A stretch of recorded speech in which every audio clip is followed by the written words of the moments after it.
ကြိုက်ထီးရိုးစေတီတော်မြတ်ကြီးဟာမြန်မာနိုင်ငံရဲ့အထွတ်မြတ်ထားရာတကိုးကြီးစေတီပထိုးများတွေကတဆူဖြစ်ပြီးကမ္ဘာလက်ခရီးသွားတွေကိုပါဆွဲဆောင်နိုင်တဲ့အန်ချီးဖွယ်ရာနေရာတစ်ခုဖြစ်ပါတယ်။ကြိုက်ထီးရိုးဖျားနဲ့ပတ်သက်ပြီးတိမှတ်ဖွယ်ရာအချက်အချို့ကိုဖော်ပြပေးလိုက်ပါတယ်ဗျာ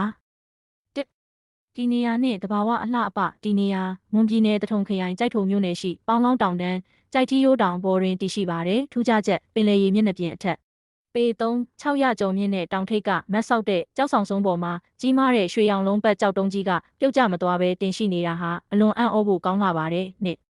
သမိုင်းကြောင်းနှင့်အမည်ရင်းမြစ်ဖျားသမိုင်းမြတ်စွာဘုရားရှင်ပွင့်တော်မူစဉ်အခါကတိတရတေအားပေးသနာတော်မူခဲ့တဲ့စံတော်တဆူကိုထာပနာပြီးတည်ထားကိုးကွယ်ခဲ့တာဖြစ်ပါတယ်။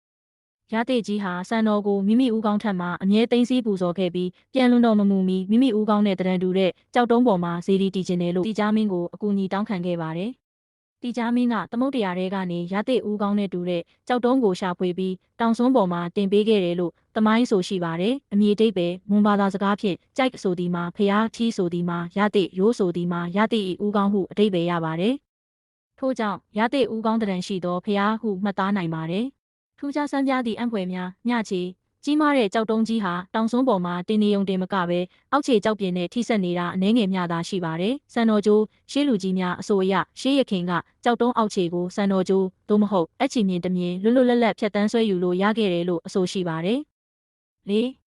ဖျားဖူးရာသည့်ပုံမှန်အားဖြင့်သတင်းကြွလာပြည့်နေ့ကနေကစုံလပြည့်နေ့အထိအောက်တိုဘာလမှမေလအထိဟာကြိုက်ထီးရိုးဖျားဖူးရာသည့်ဖြစ်ပြီးမြန်မာတနိုင်ငံလုံးကဖျားဖူးဧည့်သည်တွေနဲ့အလွန်စီကားလှပါတယ်